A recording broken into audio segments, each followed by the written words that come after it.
नमस्कार दोस्तों, smart study में आपका स्वागत है। आज का जो टॉपिक है वो है अम्ल क्षार एवं लवण। अम्ल क्षार एवं लवण, ठीक है।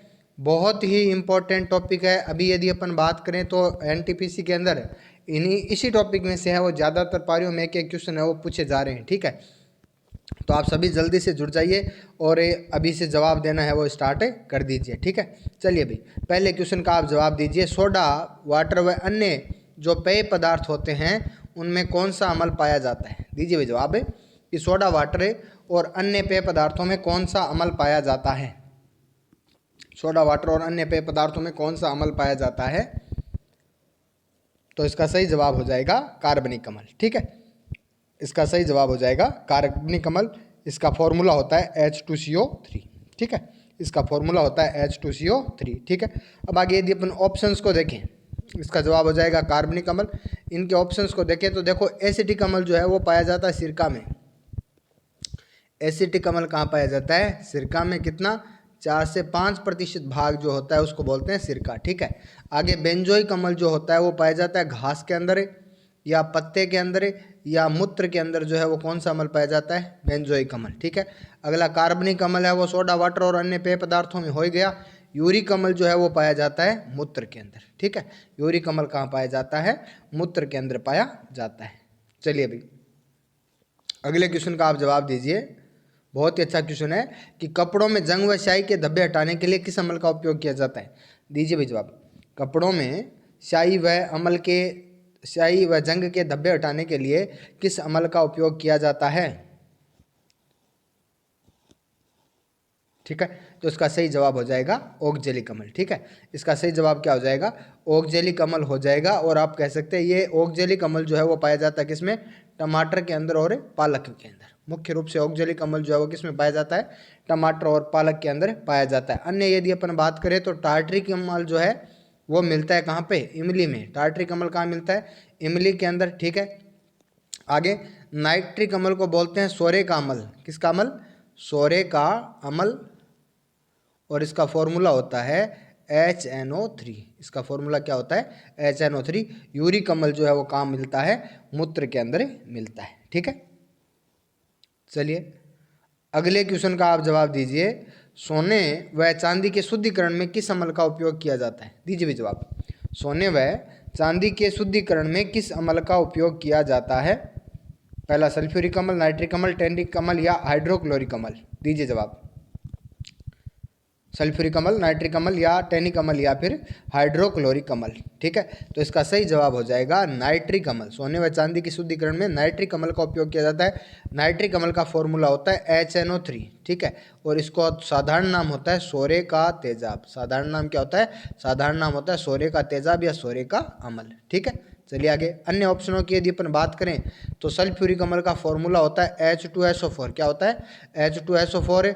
इसको बोलते हैं गंधक का अम्ल या गंधक का तेजाब। गंधक का अम्ल या गंधक का तेजाब। और इसको बोलते हैं रासायनों का राजा। देखो, अम्लों का राजा नहीं कहते इसको, इसको बोलते हैं रासायनों का राजा, ठीक है। अम्लों का राजा बोलते हैं एक्वा रेजिया को और रासायनों का राजा बोलते हैं सल्फ्यूरिक अम्ल को, ठीक है। आगे यदि अपन बात करें तो टैनिक अम्ल जो है वो पाया जाता है चाय के अंदर। टैनिक अम्ल किस में पाया जाता है? चाय के अंदर पाया जाता है। उसके बाद यदि अपन चौथा ऑप्शन की बात करें हाइड्रोक्लोरिक अम्ल। हाइड्रोक्लोरिक अम्ल का फॉर्मूला होता है HCl, ठीक है। हाइड्रोक्लोरिक अम्ल का फॉर्मूला क्या होता है? HCl होते हैं। इसको बोलते हैं नमक का तेजाब। क्या बोलते हैं? इसको बोलते हैं नमक का तेजाब। हाइड्रोक्लोरिक अम्ल को बोलते हैं नमक का तेजाब। इसका फॉर्मूला होता है HCl, ठीक है। चलिए भाई, अगले क्वेश्चन का आप जवाब दीजिए। पेट की अम्लता दूर करने के लिए किस क्षारीय पदार्थ का उपयोग किया जाता है? दीजिए भाई। पेट की अम्लता दूर करने के लिए किस क्षारीय पदार्थ का उपयोग किया जाता है? Ammonium hydroxide, calcium hydroxide, magnesium hydroxide या सोडियम हाइड्रोक्साइड? दीजिए जवाब, ठीक है। तो इसका सही जवाब हो जाएगा मैग्नीशियम हाइड्रोक्साइड, ठीक है। इसका सही जवाब क्या हो जाएगा? Magnesium hydroxide. फॉर्मूला हो जाएगा MgOH2, ठीक है। फॉर्मूला हो जाएगा MgOH2। और इसको क्या बोलते हैं? MgOH2 को बोलते हैं मिल्क ऑफ मैग्नीशिया। क्या बोलते हैं?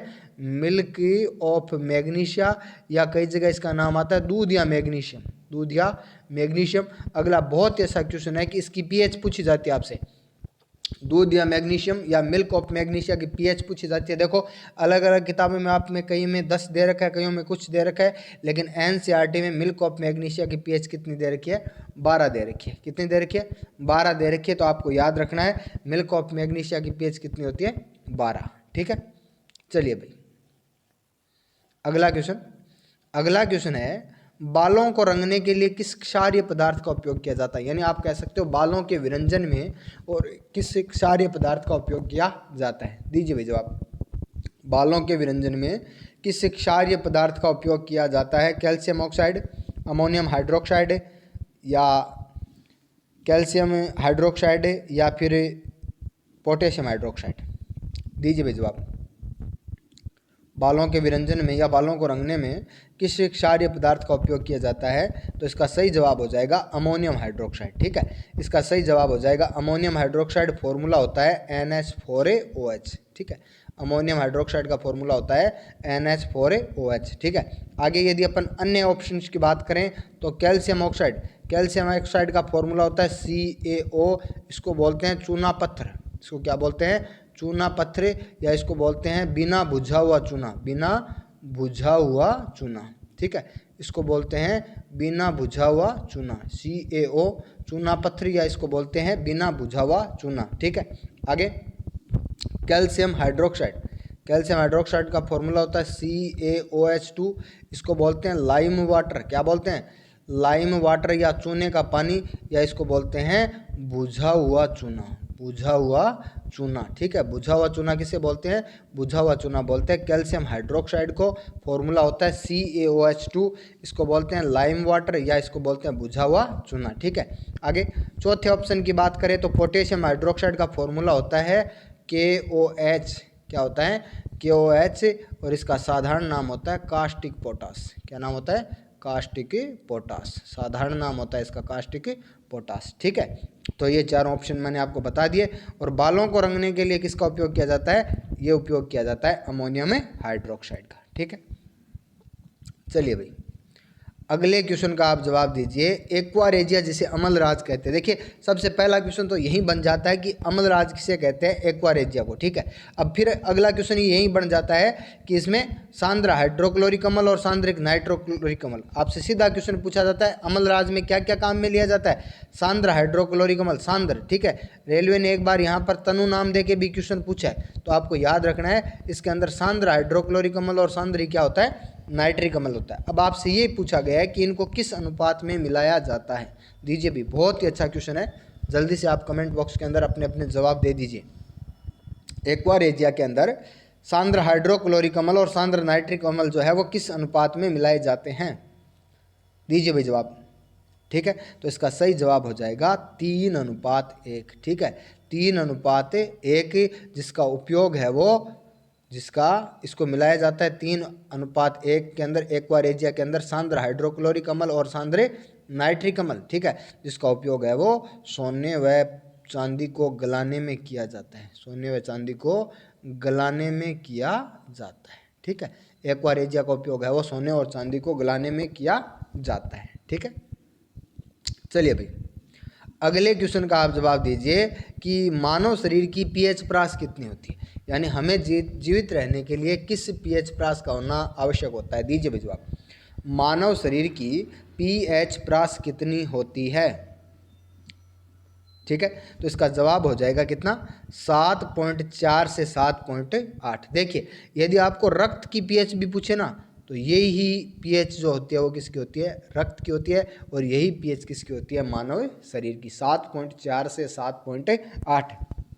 चलिए भाई अगला क्वेश्चन आपसे पूछा गया है कि जल की पीएच का मान कितना होने पर वर्षा को अम्लीय वर्षा कहते हैं? दीजिए भाई जवाब। अम्लीय वर्षा जो होती है उसके जल की पीएच का मान कितना होता है? साधारण जल और आशुद्ध जल जिसको बोलते हैं उसकी पीएच होती है 7। ठीक है, तो बताइए किस पीएच से कम मान की वर्षा को अम्लीय वर्षा कहते हैं? ठीक है, दीजिए जवाब। तो इसका बिल्कुल सही जवाब हो जाएगा 5.6। इसका जवाब क्या हो जाएगा? 5.6 इसका जवाब हो जाएगा। और अपन ये कहते हैं कि अम्लीय वर्षा, देखिए अम्लीय वर्षा का कारण भी मैं यहाँ पर आपको क्लियर करता हूँ। देखो, पेट्रोलियम जो होता है उसके अंदर पाया जाता है सल्फर और नाइट्रोजन के अवयव। पेट्रोलियम जो होते हैं उसमें सल्फर और नाइट्रोजन के अवयव पाए जाते हैं। जब पेट्रोलियम का दहन हो जाता है तो सल्फर बदल जाता है सल्फर ऑक्साइड में और नाइट्रोजन बदल जाता है नाइट्रोजन डाइऑक्साइड में। ठीक है, प्रकृति के सबसे प्रदूषक पदार्थ होते हैं सल्फर डाइऑक्साइड और नाइट्रोजन डाइऑक्साइड। ये भी क्वेश्चन एग्जाम में बहुत बार आता है। ठीक है, अगला, ये सल्फर डाइऑक्साइड जो है वो ऊपर जाएगा तो जल के साथ अभिक्रिया करके क्या बनाएगा, H2SO4 गंधक का अम्ल या गंधक का तेजाब या कशिश का तेल या रसायनों का राजा इसको बोलते हैं। और जो नाइट्रोजन डाइऑक्साइड है ये जल के साथ अभिक्रिया करके क्या बनाएगा, नाइट्रिक अम्ल बनाएगा। और नाइट्रिक अम्ल को क्या बोलते हैं, सोरे का तेजाब बोलते हैं। ठीक है, तो इसका सही आंसर हो जाएगा 5.6 से कम। ठीक है, चलिए भाई अगले क्वेश्चन का आप जवाब दीजिए कि निम्न में से नाइट्रिक अम्ल का साधारण नाम क्या है। निम्न में से नाइट्रिक अम्ल का साधारण नाम क्या है। अभी 2-3 बार बोल दिया मैंने, तो आप जल्दी से इसका कमेंट बॉक्स में जवाब दे दीजिए भाई जवाब। तो इसका सही जवाब हो जाएगा सोरे का अम्ल। क्या, सोरे का अम्ल, और इसका फॉर्मूला होता है HNO3 और सोरे का अम्ल। ठीक है, चलिए भाई अगला क्वेश्चन है कि चूने के पानी में कौन सी गैस प्रवाहित करने पर ब्लीचिंग पाउडर या विरंजक चूर्ण का निर्माण होता है। चूने के पानी में कौन सी गैस प्रवाहित करने पर है वो ब्लीचिंग पाउडर या विरंजक चूर्ण का निर्माण होता है। फॉर्मूला होता है CaOCl2। विरंजक चूर्ण या ब्लीचिंग पाउडर का फॉर्मूला होता है CaOCl2। अब आपको बताना ये है, देखिए इसका निर्माण चूने के पानी में कौन सी गैस प्रवाहित करने पर होता है। ठीक है, तो इसका सही जवाब हो जाएगा क्लोरीन। ठीक है, जब चूने के पानी में क्लोरीन गैस प्रवाहित की जाती है तो विरंजक चूर्ण का निर्माण होता है। ठीक है, चलिए भाई अगले क्वेश्चन का आप जवाब दीजिए, लाफिंग गैस का रासायनिक नाम क्या है। ये तो देखो सबको पता है, जल्दी से बता दीजिए, 1 मिनट का क्वेश्चन। ठीक है, तो लाफिंग गैस का रासायनिक नाम जो होता है वो होता है नाइट्रस ऑक्साइड, फॉर्मूला होता है N2। ठीक है, लाफिंग गैस का रासायनिक नाम होता है नाइट्रस ऑक्साइड और फॉर्मूला क्या होता है N2। चलिए अगला क्वेश्चन जो है वो आपसे ग्रुप डी 2018 के अंदर पूछा गया क्वेश्चन है। अगला क्वेश्चन जो है वो आपसे ग्रुप डी 2018 के अंदर क्वेश्चन पूछा गया है और क्वेश्चन है कि उभयधर्मी ऑक्साइड किसे कहते हैं, या उभयधर्मी ऑक्साइड का उदाहरण कौन सा है। Aluminium oxide, sodium oxide, potassium oxide या नाइट्रस ऑक्साइड। दीजिए भी, सबसे पहले मैं आपको बता दूं कि उभयधर्मी ऑक्साइड क्या होते हैं। आप जवाब दीजिए। उभयधर्मी ऑक्साइड का मतलब ये होता है कि वे धातु ऑक्साइड जो अम्ल और क्षार दोनों के साथ अभिक्रिया करके, अम्ल और क्षार दोनों के साथ अभिक्रिया करके लवण व जल बनाते हैं। उभयधर्मी ऑक्साइड वो होते हैं जो अम्ल और क्षार दोनों के साथ अभिक्रिया करके क्या करते हैं, उदासीन हो जाते हैं, उसको क्या बोलते हैं, उभयधर्मी ऑक्साइड कहते हैं। ठीक है, अब आपसे क्वेश्चन ये पूछा गया है कि निम्न में से उभयधर्मी ऑक्साइड कौन सा है, यानी कौन सा ऑक्साइड है जो अम्ल और क्षार दोनों के साथ अभिक्रिया करके लवण और जल बनाता है। तो इसका एग्जाम्पल आपको याद रखना है एल्यूमिनियम ऑक्साइड और एक याद रखना है जिंक ऑक्साइड। ठीक है, ये भी एग्जाम के अंदर है वो आ सकता है, लेकिन आपसे जो क्वेश्चन पूछा गया था उसके अंदर ऑप्शन था एल्यूमिनियम ऑक्साइड Al2O3। ठीक है, Al2O3 एल्यूमिनियम ऑक्साइड। चलिए भाई अगले क्वेश्चन का आप जवाब दीजिए, पीएच स्केल की खोज कब व किसने की थी। पीएच स्केल की खोज कब व किसने की थी। ज़्यादा सोच विचार वाला क्वेश्चन नहीं है, डायरेक्ट यदि आता है तो तुरंत जवाब दे दीजिए इसका। पीएच स्केल की खोज कब व किसने की थी, तो इसका सही जवाब हो जाएगा 1909 के अंदर सोरेनसन। ठीक है, पीएच स्केल की खोज होती है 1909 के अंदर और एक खोजकर्ता होते हैं सोरेनसन। ठीक है, चलिए भाई अगले क्वेश्चन का आप जवाब दीजिए, किस पीएच से कम मान पर दांतों का क्षय दांतों का क्षय प्रारंभ हो जाता है। किस पीएच से कम मान पर दांतों का क्षय प्रारंभ हो जाता है, यानी दांत जो है वो क्षरण होना प्रारंभ हो जाता है। ठीक है, तो दीजिए भाई जवाब, किस पीएच से कम मान पर दांतों का क्षरण होना प्रारंभ हो जाता है। तो ये रट लेना आप, इसका मान है 5.5। यदि मुंह की पीएच है वो 5.5 से कम हो जाती है। ठीक है, मुंह की पीएच 5.5 से कम हो जाती है तो अपन कह सकते हैं कि दांतों का क्षय प्रारंभ हो जाता है। ठीक है, इसीलिए हम कहते हैं हमारे मुंह को उदासीन करने के लिए हमारे द्वारा क्षारकीय टूथपेस्ट का उपयोग किया जाता है। ठीक है, चलिए भाई अगला क्वेश्चन है, निम्न में से अम्ल व क्षार के प्राकृतिक सूचक कौन से? जवाब दो भैया। निम्न में से अम्ल व क्षार के प्राकृतिक सूचक कौन से हैं? लिटमस, हल्दी, गुलाब की पंखुड़ी या उपयुक्त सभी? लिटमस, हल्दी, गुलाब की पंखुड़ी या उपयुक्त सभी? दीजिए जवाब। तो इसका जवाब हो जाएगा उपयुक्त सभी। आपको रट लेना है, लिटमस, हल्दी, गुलाब की पंखुड़ी। आप एक नाम और याद रख सकते हो, जिरानियम।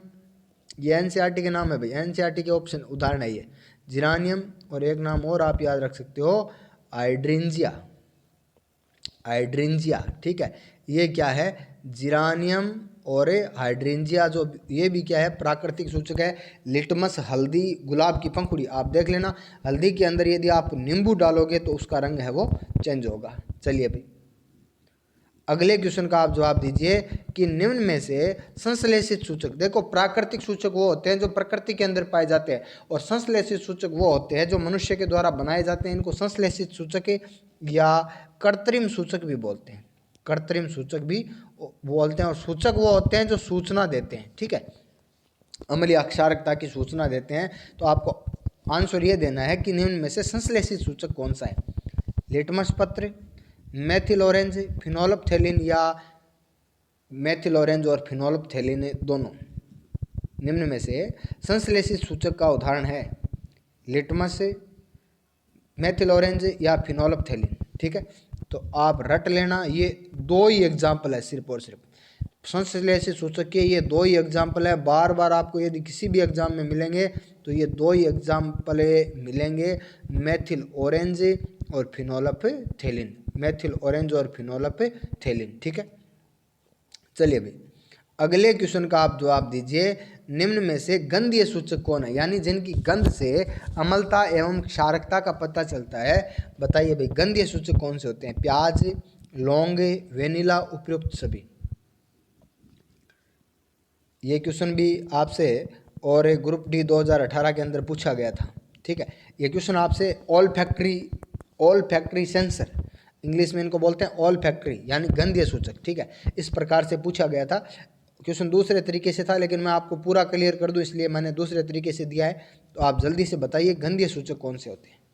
ठीक है, यही तीनों ऑप्शन है वो आपको एनसीईआरटी के अंदर दिए हुए हैं, और यही तीनों आपको रट लेने हैं कि प्याज, लौंग का तेल और वेनिला जो होता है वो तीनों क्या होते हैं? गंधीय सूचक होते हैं। ठीक है, जिनकी क्षारकता अम्लता या क्षारकता में बदल जाती है, जिनकी गंध है वो अम्लीयता या क्षारकता में बदल जाती है, वो होते हैं गंधीय सूचक। ठीक है, चलिए भाई अगले क्वेश्चन का आप जवाब दीजिए। बहुत ही अच्छा क्वेश्चन है। धातु की अम्ल के साथ अभिक्रिया से कौन सी गैस निकलती है? धातु की अम्ल के साथ अभिक्रिया से कौन सी गैस निकलती है? ठीक है, धातु प्लस अम्ल है जब अभिक्रिया करते हैं तो बताइए भाई क्या क्या बनता है? एक तो मैं आपको बता देता हूँ, लवण बनता है। ठीक है, अब आप बताइए कि गैस कौन सी निकलती है? ठीक है, तो याद कर लेना, रट लेना, बहुत ही अच्छा क्वेश्चन है। धातु जब अम्ल के साथ अभिक्रिया करती है तो हाइड्रोजन गैस निकलती है। धातु जब अम्ल के साथ अभिक्रिया करती है तो हाइड्रोजन गैस निकलती है। ठीक है, चलिए भाई अगले क्वेश्चन का आप जवाब दीजिए। ये क्वेश्चन जो है अभी जेई का एग्ज़ाम हुआ था 2019 के अंदर। ठीक है, आरआरबी जेई का जो एग्ज़ाम हुआ था 2019 के अंदर, उसके अंदर ये क्वेश्चन पूछा गया था। रेलवे का जो जेई का एग्ज़ाम हुआ था उसमें ये क्वेश्चन पूछा गया था कि फिनोल्फथैलिन, अब देखो अपने को पता है कि फिनोल्फथैलिन जो होता है वो क्या होता है? एक कृत्रिम सूचक है। क्या है? कृत्रिम सूचक है।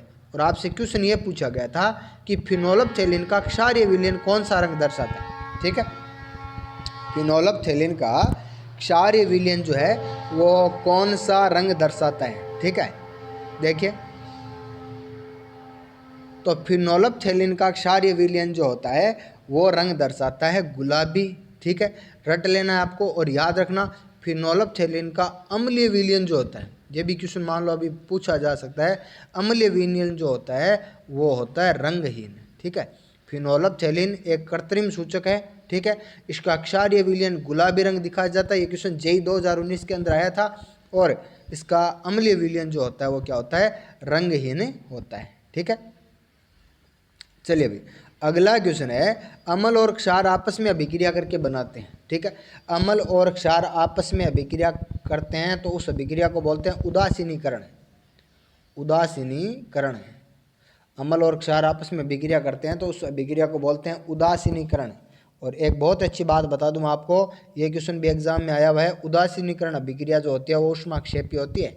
अम्ल और क्षार जब आपस में अभिक्रिया करते हैं तो ऐसी अभिक्रिया कहलाती है उदासीनीकरण, और उदासीनीकरण अभिक्रिया होती है वो ऊष्माक्षेपी होती है। अब आप जवाब दे के ये बताइए कि अम्ल व क्षार आपस में अभिक्रिया करते हैं तो क्या बनाते हैं, तो इसका सही जवाब हो जाएगा लवण व जल। ठीक है, चलिए भाई अगला क्वेश्चन है समुद्र के जल की पीएच मान बताइए। समुद्र की जल की पीएच मान बताइए। आरआरबी ग्रुप डी 2018 के अंदर क्वेश्चन आया था ये।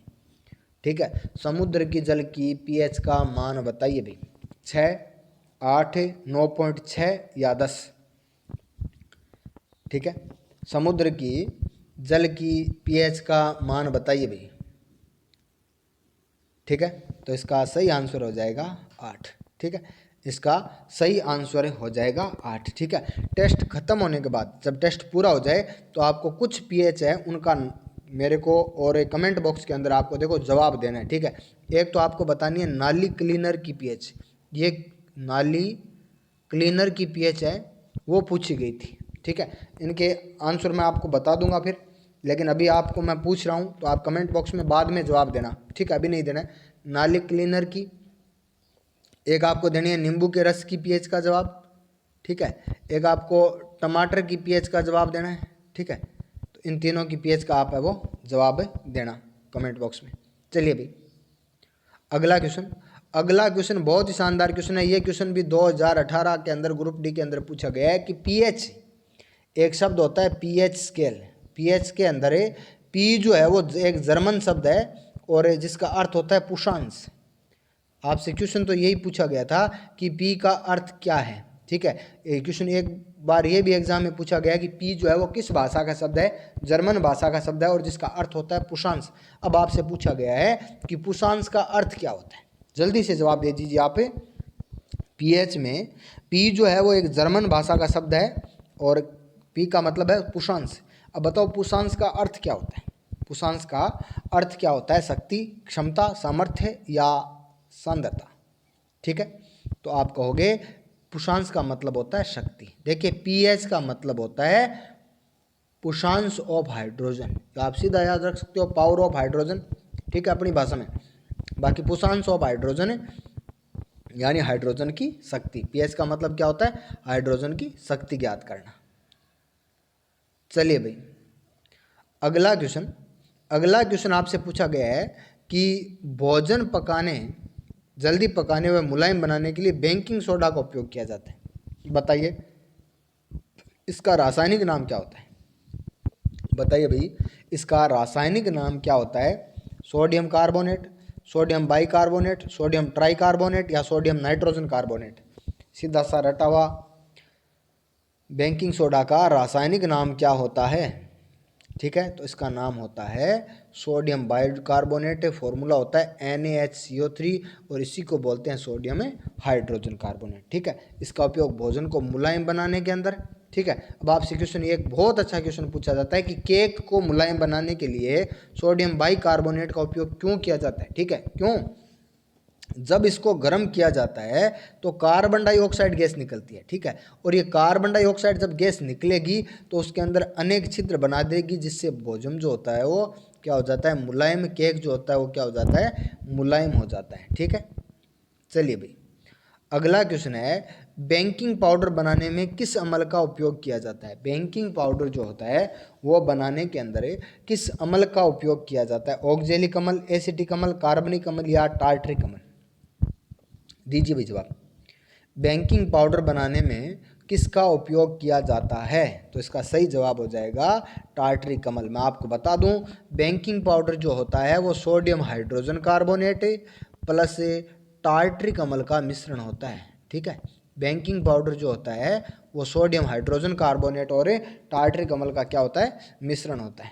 ठीक है, चलिए भाई अगला क्वेश्चन आपसे पूछा गया है कि ब्लीचिंग पाउडर, देखो इसका आपने रासायन साधारण नाम पढ़ा था विरंजक चूर्ण, विरंजक चूर्ण। तो आपसे पूछा गया इसका रासायनिक सूत्र क्या होता है? इसका रासायनिक सूत्र क्या होता है? चूने के पानी में जब क्लोरीन गैस प्रवाहित की जाती है तो विरंजक चूर्ण या ब्लीचिंग पाउडर का निर्माण होता है। अब आप मुझे ये बता दीजिए कि इसका रासायनिक सूत्र क्या होता है? इसका रासायनिक सूत्र क्या होता है? ठीक है, तो इसका सही आंसर हो जाएगा CaOCl2। ठीक है, विरंजक चूर्ण या ब्लीचिंग पाउडर का रासायनिक सूत्र होता है CaOCl2। चलिए भाई अगला क्वेश्चन है, जल को कीटाणु रहित करने के लिए कीटाणुनाशक के रूप में उपयोग किया जाता है। बताइए भाई, जल को कीटाणु रहित करने के लिए निम्न में से किसका उपयोग है वो कीटाणुनाशक के रूप में किया जाता है? Sodium carbonate, sodium hydrogen carbonate, potassium या ब्लीचिंग पाउडर? दीजिए जवाब, सोडियम हाइड्रोजन कार्बोनेट या ब्लीचिंग पाउडर? तो इसका सही जवाब हो जाएगा ब्लीचिंग पाउडर। ठीक है, इसका सही जवाब हो जाएगा ब्लीचिंग पाउडर। साधारण नाम होता है विरंजक चूर्ण, फॉर्मूला होता है CaOCl2। जब चूने के पानी के अंदर क्लोरीन गैस प्रवाहित की जाती है तब ब्लीचिंग पाउडर का निर्माण होता है। ठीक है, चलिए भाई अगला क्वेश्चन है, निम्न में से टेबल साल्ट किसे कहते हैं? ये तो बहुत ईजी सा क्वेश्चन है, जल्दी से जवाब दे ही दो आप। निम्न में से टेबल साल्ट किसे कहते हैं? टेबल साल्ट किसे कहते हैं? तो अपन कहते हैं टेबल साल्ट किसे कहते हैं? सोडियम क्लोराइड को NaCl, इसको बोलते हैं साधारण नमक। क्या बोलते हैं? साधारण नमक। ठीक है, टेबल साल्ट किसे कहते हैं? साधारण नमक कह दो, चाहे आप सोडियम क्लोराइड कह दो। ठीक है, या इसे टेबल साल्ट कह दो। चलिए अगला है, निम्न में से किस पादप समूह लिटमस जो है वो किस पादप समूह से प्राप्त होता है? ये बहुत अच्छा क्वेश्चन है। लिटमस जो है वो प्राप्त किससे होता है? हमें पता है कि लिटमस जो होता है वो एक प्राकृतिक सूचक है। लिटमस जो होता है वो एक प्राकृतिक सूचक है, लेकिन ये प्राप्त है वो किससे प्राप्त होता है? दीजिए भाई, तो आपको याद रखना है कि लिटमस जो है वो थैलोफाइटा समूह के लाइकेन, ठीक है, या कई जगह आपको लिचेन भी लिखा हुआ मिलेगा, एक ही बात है दोनों का अर्थ। ठीक है, थैलोफाइटा समूह के लाइकेन पादप से प्राप्त होता है। और लिटमस का रंग जो होता है ना, याद रखना भाई कैसा होता है? बैंगनी होता है। ठीक है, लिटमस का खुद का रंग कैसा होता है? बैंगनी होता है। ये थैलोफाइटा समूह के और लाइकेन पादप से प्राप्त होता है। ठीक है, चलिए भाई अगला है, मधुमक्खी व नेटल के डंक में कौन सा अम्ल पाया जाता है? मधुमक्खी व नेटल के डंक में कौन सा अम्ल पाया जाता है जिसके कारण हमें दर्द और जलन का अनुभव होता है? ठीक है, दे दीजिए जवाब, सीधा सा जवाब दे दीजिए। तो इसका सीधा सा जवाब कौन सा है? मेथेनोइक अम्ल। मधुमक्खी के डंक और नेटल के डंक के अंदर है वो कौन सा अम्ल पाया जाता है? मेथेनोइक अम्ल। इसका साधारण नाम होता है फार्मिक अम्ल। यही अम्ल है वो चींटी के डंक में भी पाया जाता है। ठीक है, चलिए भाई अगला क्वेश्चन, अगला बहुत ही अच्छा क्वेश्चन है कि कितने तापमान पर और जिप्सम जो होता है वो जल के अणुओं का त्याग कर प्लास्टर ऑफ पेरिस बनाता है? ये क्वेश्चन अभी एग्जाम के अंदर आया था ग्रुप डी के अंदर कि कितने तापमान पर है वो जिप्सम जल के अणुओं का त्याग करके प्लास्टर ऑफ पेरिस का निर्माण करता है? बताइए भाई। ठीक है, देखो जिप्सम का फॉर्मूला होता है CaSO4 .2H2। ठीक है, और जब इसको 373 केल्विन ताप पर गर्म किया जाता है तो ये जल के अणुओं का त्याग करके बनाता है कैल्शियम सल्फेट का अर्धहाइड्रेट, और जिसको अपन क्या बोलते हैं? जिसको हम बोलते हैं प्लास्टर ऑफ पेरिस, जिसका उपयोग है वो हड्डियों को स्थिर रखने के लिए, टूटी हुई हड्डियों को स्थिर रखने के लिए इसका उपयोग किया जाता है। तो इसका आंसर हो जाएगा 373 केल्विन। ठीक है, देखो दोस्तों अम्ल, क्षार और लवण जो टॉपिक है उसके जितने इंपॉर्टेंट क्वेश्चन थे वो देखो मैंने आपको करा दी। अब एक बहुत ही अच्छी बात जो है वो और बाकी है, ठीक है। क्या बाकी है देखो, अम्ल क्षार लवण, ठीक है। अम्ल क्षार के बारे में बहुत सारी अवधारणाएं हैं, यानी इनकी बहुत सारी परिभाषाएं हैं, वो मैं आपको और करवा दूँ, ठीक है। तो आप जल्दी से देख लीजिए, 2-3 क्वेश्चन है, उनको मैंने आपको क्वेश्चन के रूप में नहीं दिया, ठीक है। देखिए एक तो है साधारण अवधारणा, ठीक है, एक तो है साधारण अवधारणा, एक है आरेनियस की अवधारणा, अम्ल और क्षारों के बारे में एक है आरेनियस की अवधारणा, ठीक है, एक है ब्रांस्टेड लोरी की अवधारणा, और एक है लुईस की अवधारणा। किसकी? लुईस की अवधारणा। ये 3 अवधारणाएं हैं, सॉरी 4 अवधारणाएं आपको याद रखनी है अम्ल और क्षार के बारे में। एक तो साधारण अवधारणा है, एक आरेनियस की है, एक ब्रांस्टेड लोरी की है, और एक इसकी है लुईस की है, ठीक है। देखिए साधारण अवधारणा अम्ल की क्या है? साधारण अवधारणा अम्ल की है कि अम्ल स्वाद में खट्टे होते हैं, नीले लिटमस पत्र को लाल कर देते हैं, ठीक है। और क्षारक की है कि क्षार जो होते हैं वो स्वाद में कड़वे होते हैं, लाल लिटमस पत्र को क्या कर देते हैं? नीला कर देते हैं। अम्ल की साधारण अवधारणा, अम्ल स्वाद में खट्टे होते हैं, नीले लिटमस को लाल कर देते हैं, क्षारक स्वाद में कड़वे होते हैं, लाल लिटमस को नीला। ओरेनियस ने अम्ल की अवधारणा दी थी कि अम्ल वे पदार्थ होते हैं जो जलीय विलयन में हाइड्रोजन आयन देते हैं। देखिए ओरेनियस ने क्या कहा था? अम्ल वे पदार्थ होते हैं जो जलीय विलयन में क्या करते हैं? हाइड्रोजन आयन देते हैं। और क्षार की अवधारणा दी थी कि क्षारक वो पदार्थ होते हैं जो जलीय विलयन में क्या करते हैं? हाइड्रोक्सिल आयने देते हैं, ठीक है।